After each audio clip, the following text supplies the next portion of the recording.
$4.5 billion আমাদের 12 থেকে কমে যাবে। আমি 4 ধরে নিলাম, তার মানে আমাদের $8 বিলিয়ন, আগামী 2 মাস পরে আমরা $8 বিলিয়ন ঘরে চলে আসব। তার মানে পুরোপুরিভাবে দেউলিয়াত্বের পথে এই দেশ এবং দেশের অর্থনীতি এবং মৌলভীবাজারের আইসিবি ইসলামী ব্যাংকের ব্রাঞ্চের যে তথ্য, এটাই আসলে সামগ্রিকভাবে বাংলাদেশের ব্যাংকিং সেক্টরের বর্তমান পরিস্থিতি। বিএনপিকে নিশ্চিহ্ন করতে ক্র্যাকডাউনের পরিকল্পনা করছে সরকার, অভিযোগ রুহুল কবির রিজভীর। সরকার আবারও নতুন করে বিএনপি সহ বিরোধী দল নিশ্চিহ্ন করতে ভয়ঙ্কর ক্র্যাকডাউনের পরিকল্পনা করছে বলে অভিযোগ করেছেন দলটির সিনিয়র যুগ্ম মহাসচিব অ্যাডভোকেট রুহুল কবির রিজভী। রোববার বিকেলে রাজধানীর নয়াপল্টন বিএনপির কেন্দ্রীয় কার্যালয়ে এক সংবাদ সম্মেলনে তিনি এই অভিযোগ করেন। তিনি বলেন, দেশজুড়েই একদলীয় ভোটারবিহীন ডামি সরকারের বিরুদ্ধে রাজপথে জনগণের পদধ্বনি বাড়ছে। সরকারের পদত্যাগের এক দফা দাবিতে জনগণের সুদৃঢ় ইস্পাত কঠিন ঐক্য অবলোকন করে ভীত সন্ত্রস্ত সরকার আবারও নতুন করে বিএনপি সহ বিরোধী দল নিশ্চিহ্ন করতে ভয়ঙ্কর ক্র্যাকডাউনের পরিকল্পনা করেছেন। গত 28 অক্টোবর জনগণের মহাসমাবেশ লণ্ডভণ্ডের মাধ্যমে যে পরিকল্পিতভাবে সংঘাত সৃষ্টি করে বিরোধী দলের উপর দমন অভিযান চালিয়েছে, একই কায়দায় শনিবার যুব দলের সমাবেশের দিনে গোয়েন্দা সংস্থা ও আওয়ামী সন্ত্রাসীদের মাধ্যমে রাজধানীর নয়াপল্টন এলাকায় পলিথিন ব্যাগের মধ্যে ককটেল বিস্ফোরণের নাটক সাজানো হয়েছে। যুবদলের সমাবেশ স্থলের পাশে ককটেল বিস্ফোরণের ঘটনা আওয়ামী লীগের সাধারণ সম্পাদক ওবায়দুল কাদেরের নির্দেশে সরকারি গোয়েন্দাদের দ্বারা সৃষ্ট বলে অভিযোগ রিজভীর। রুহুল কবির রিজভী বলেন, গত শুক্রবার বিএনপি চেয়ারপারসন বেগম খালেদা জিয়ার মুক্তির দাবিতে নয়াপল্টনে জনজোয়ার দেখে হিতাহিত জ্ঞানশূন্য আওয়ামী লীগ সাধারণ সম্পাদক ওবায়দুল কাদের হুঙ্কার দিয়ে বলেছিলেন, বিএনপি আবার নৈরাজ্য করলে আগে তো একটা শিক্ষা দিয়েছি, এবার ডাবল শিক্ষা দেব, আমরা বসে নেই। ওবায়দুল কাদের সাহেবের ডাবল শিক্ষাদার ঘোষণার পরেই আওয়ামী নৈরাজ্য, সন্ত্রাস ও অরাজকতা করার এজেন্টরা মাঠে নেমেছেন। তারাই নয়াপল্টনে পলিথিনের ভেতর ককটেল রেখে এক ভবঘুরে কিশোরকে আহত করেছে।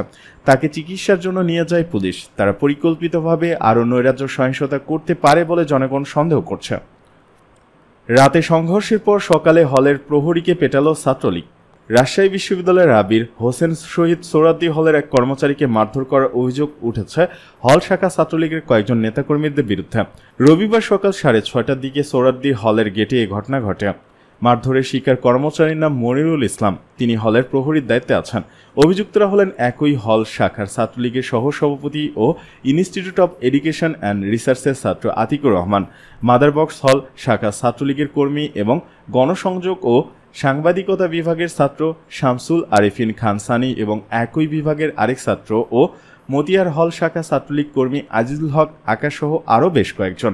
মারধরের বিষয়ে ভুক্তভোগী মনিরুল ইসলাম বলেন, সকাল 6টার দিকে আতিকের নেতৃত্বে আকাশ, সানি সহ বেশ কয়েকজন আমাকে মারধর করে। আমি নাকি নিয়াজ মোর্শেদকে সহযোগিতা করেছেন, সেজন্য তারা আমাকে হাতে গালে মাথায় কিল ঘুষি ও লাঠি দিয়ে আঘাত করে। বিষয়টি হল প্রশাসনকে জানিয়েছি। আমি এই ঘটনার সুষ্ঠু বিচার চাই। তবে এই অভিযোগ অস্বীকার করেছেন অভিযুক্ত ছাত্রলীগ কর্মী শামসুল আরেফিন খান সনি। তবে আরেক অভিযুক্ত আজিজুল হক আকাশ বলেন, আমরা সকালে হলে যাই, সেখানে গিয়ে গার্ডকে আমাদের সন্দেহ হয়। আমরা তার ফোন চেক করে দেখতে পাই সে শিবির বা ছাত্রদল ও নিয়াজ মোর্শেদকে আমাদের তথ্য পাচার করেছে। মারধরে তেমন কোনো ঘটনা ঘটেনি, তবে 2-1টা চট থাপ্পড় দেওয়া হয়েছে। আরেক অভিযুক্ত আতিকুর রহমান বলেন, গতকাল হলে একটা ঝামেলা হয়, তখন এই কর্মচারী আমাদের বিভিন্ন তথ্য ছাত্রদল, ছাত্র শিবির ও বহিরাগত ক্যাডারদের দিয়েছে। সেটার প্রমাণ আমরা পেয়েছি, তাই সবার সামনেই তাকে একটু শাসন করা হয়েছে। এ সময় হল প্রধ্যক্ষ স্যারও সেখানে উপস্থিত ছিলেন। পরে তাকে পুলিশের কাছে হস্তান্তর করা হয়। এ ব্যাপারে শাখা ছাত্রলীগের সভাপতি মোস্তাফিজুর রহমান বাবু বলেন, তাকে কেউ মারধর করেনি। বহিরাগতদের বিভিন্ন তথ্য দেওয়ার জন্য নেতাকর্মীরা তাকে জিজ্ঞাসাবাদ করেছে, তখন প্রত্যক্ষ এসে তাকে নিয়ে গেছে। এ বিষয়ে শহীদ সোহরাওয়ার্দী হলের প্রত্যক্ষ জাহাঙ্গীর হোসেন বলেন, রাতের ঘটনার পরে আমরা পরিস্থিতি স্বাভাবিক রাখতে রাতেই হলে অবস্থান করি।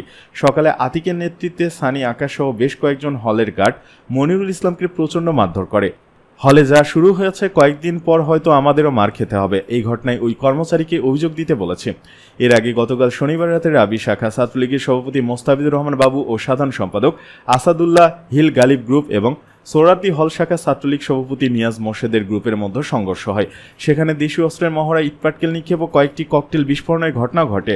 এতে 7 জন আহত হন। সংঘর্ষের কয়েক ঘণ্টা পরে পরিস্থিতি নিয়ন্ত্রণে আনে বিশ্ববিদ্যালয় প্রশাসন ও আইন শৃঙ্খলা বাহিনী।